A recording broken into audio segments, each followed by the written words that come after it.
ಸ್ನೇಹಿತರೆ, ಈಗಷ್ಟೇ ಬಿಡುಗಡೆಯಾಗಿ ಭರ್ಜರಿ ಪ್ರದರ್ಶನವನ್ನು ಕಾಣುತ್ತಿರುವ ಚಿತ್ರ ಕಾಂತಾರ ಚಾಪ್ಟರ್ 1 ಈ ಹಿಂದೆ ತೆರೆಕಂಡ ಕಾಂತಾರ ಚಿತ್ರವನ್ನು ಮೀರಿಸುವಂತಿದೆ. ಈ ಕಾಂತಾರ ಚಾಪ್ಟರ್ 1 ಚಿತ್ರದ ಕರಾವಳಿ ದೈವಗಳ ಆರ್ಭಟಕ್ಕೆ ಬಾಕ್ಸ್ ಆಫೀಸ್ ಧೂಳಿಪಟವಾಗುತ್ತಿರುವಂತಿದೆ. ಹೌದು ಸ್ನೇಹಿತರೆ, ಹಿಂದಿನ ಕಾಂತಾರ ಚಿತ್ರದಲ್ಲಿ ಗುಳಿಗ ಮತ್ತು ಪಂಜುರ್ಲಿಯ ಕಾರಣಿಕವನ್ನು ತೋರಿಸಲಾದರೆ ಈ ಚಿತ್ರದಲ್ಲಿ ಗುಳಿಗ ದೈವದ ಇತರ ರೂಪ ಮತ್ತು ಪಿಲ್ಚಂಡಿ ಅಥವಾ ಚೌಂಡಿ ದೈವದ ರೌದ್ರತೆಯನ್ನು ತೋರಿಸಲಾಗಿದೆ. ಈ ಚಿತ್ರ ತುಳುನಾಡಿನ ಜನಪದ ಶಕ್ತಿಗಳಾಗಿರುವ ದೈವಗಳನ್ನು ಪ್ರಪಂಚಕ್ಕೆ ತೋರಿಸಿರುವುದರಲ್ಲಿ ಎಷ್ಟು ಪ್ರಭಾವಶಾಲಿಯಾಗಿದೆ ಮತ್ತು ಇದರಲ್ಲಿ ಸತ್ಯಾಂಶ ಎಷ್ಟಿದೆ ಎಂಬುದನ್ನು ನಾವೀ ಎಪಿಸೋಡ್ನಲ್ಲಿ ತಿಳಿಯೋಣ ಬನ್ನಿ.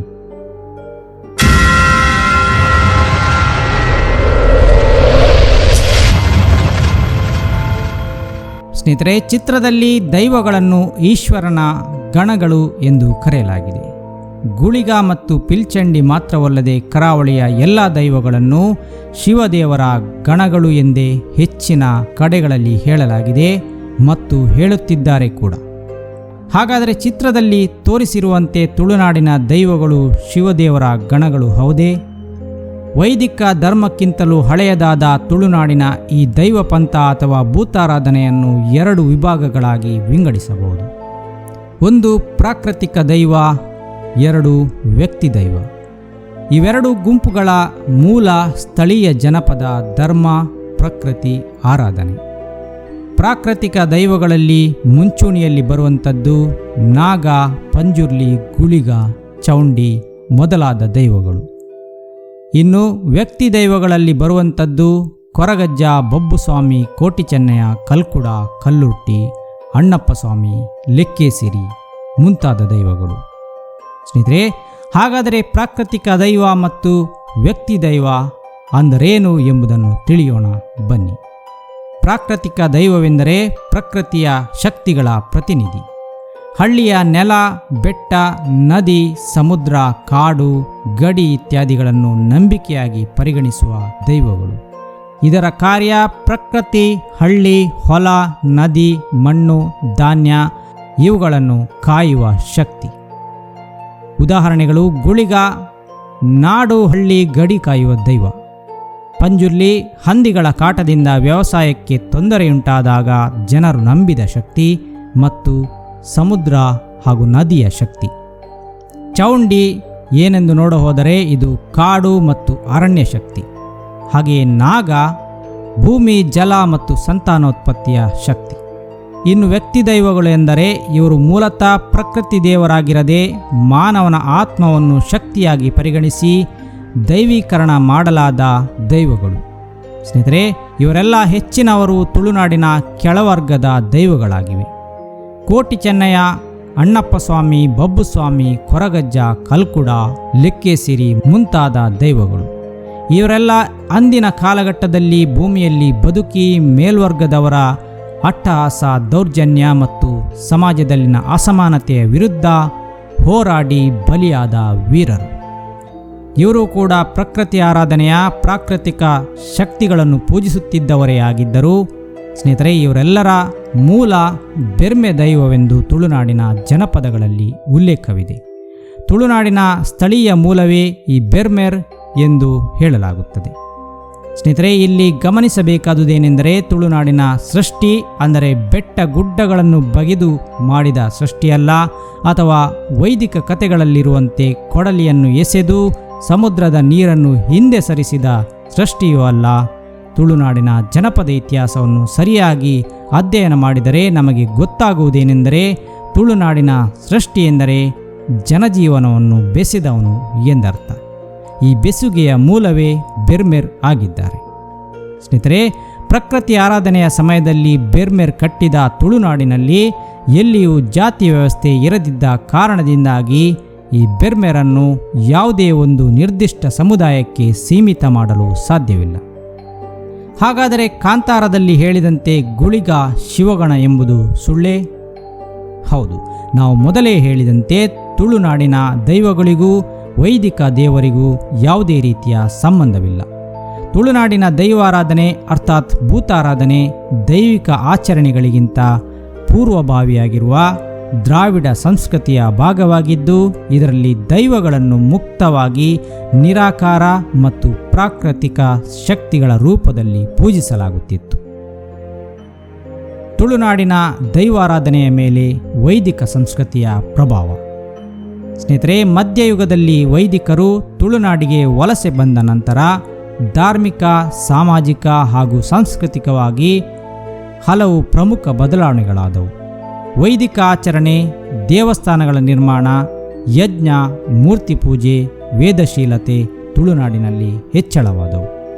ಮೂಲ ದೈವ ಪೂಜೆಯಲ್ಲಿ ವೈದಿಕ ಶೈಲಿಯ ಸಂಪ್ರದಾಯಗಳು ನಿಧಾನವಾಗಿ ಸೇರಿಕೊಂಡವು. ಉದಾಹರಣೆ ಆರತಿ, ಅಭಿಷೇಕ ಮುಂತಾದವುಗಳು. ಸ್ನೇಹಿತರೆ, ವೈದಿಕ ಆಗಮನಕ್ಕಿಂತ ಮೊದಲು ತುಳುನಾಡಿನಲ್ಲಿ ಜಾತಿ ವ್ಯವಸ್ಥೆ ಇರಲಿಲ್ಲ. ಸಮುದಾಯಗಳನ್ನು ಮುಖ್ಯವಾಗಿ ಅವರ ವಂಶಾವಳಿ ಅಥವಾ ಕುಲಗಳ ಆಧಾರದ ಮೇಲೆ ಗುರುತಿಸಲಾಗುತ್ತಿತ್ತು. ಇದಕ್ಕೆ ಬರಿ ಎಂದು ಕರೆಯುತ್ತಾರೆ. ಕಾಲಕ್ರಮೇಣ ವೈದಿಕತೆಯ ಪ್ರಭಾವದಿಂದ ವರ್ಗೀಕೃತ ಜಾತಿಗಳು ರೂಪುಗೊಂಡವು.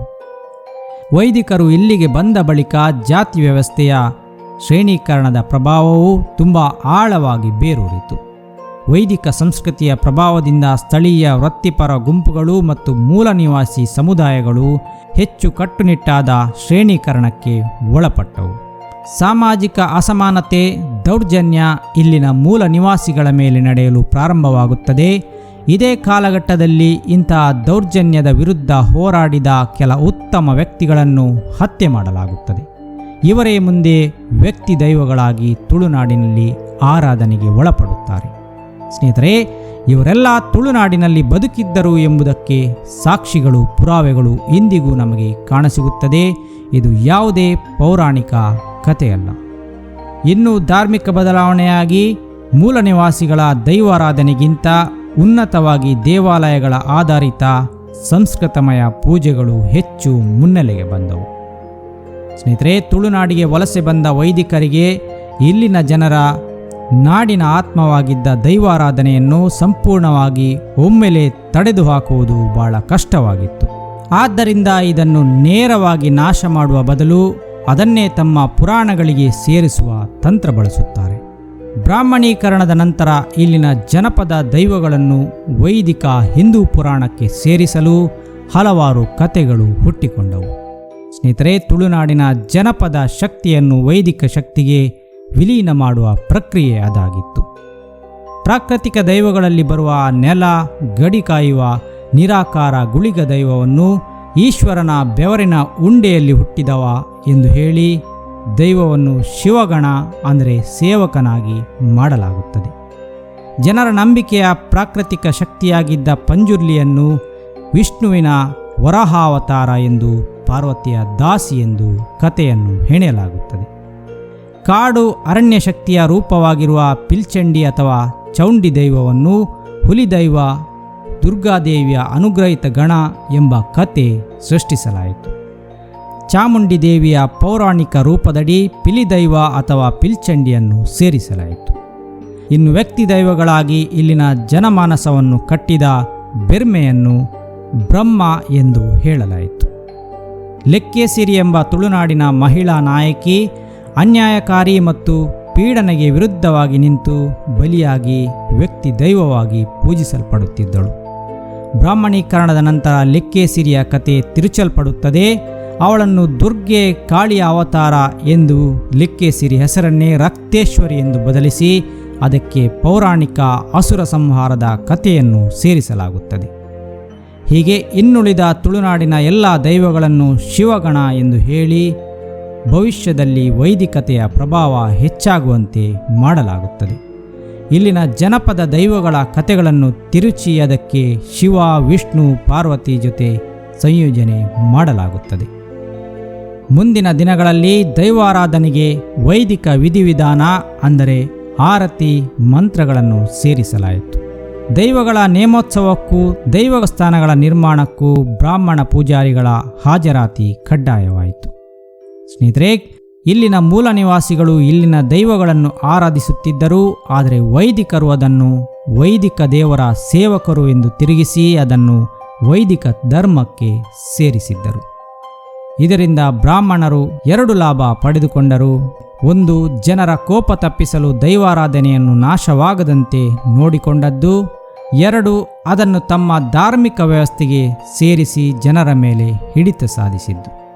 ಸ್ನೇಹಿತರೆ, ತುಳುನಾಡಿನ ಪ್ರಾಚೀನ ಪ್ರಾರ್ಥನೆಗಳು ಅಂದರೆ ಜನಪದ ಪದ್ಯಗಳು ಇನ್ನೂ ತನ್ನ ಮೂಲವನ್ನು ಉಳಿಸಿಕೊಂಡಿವೆ. ಇದರಲ್ಲಿ ಎಲ್ಲಿಯೂ ನಮಗೆ ವೈದಿಕ ದೇವರುಗಳ ಉಲ್ಲೇಖ ಸಿಗುವುದಿಲ್ಲ. ಸ್ನೇಹಿತರೆ, ಖಂಡಿತವಾಗಿಯೂ ಆಳವಾದ ಅಧ್ಯಯನ ನಡೆಸಿದರೆ ತುಳುನಾಡಿನ ಮೂಲ ಇತಿಹಾಸವನ್ನು ತಿರುಚಿರುವುದು ನಮಗೆ ಸ್ಪಷ್ಟವಾಗಿ ತೋರಿಬರುತ್ತದೆ.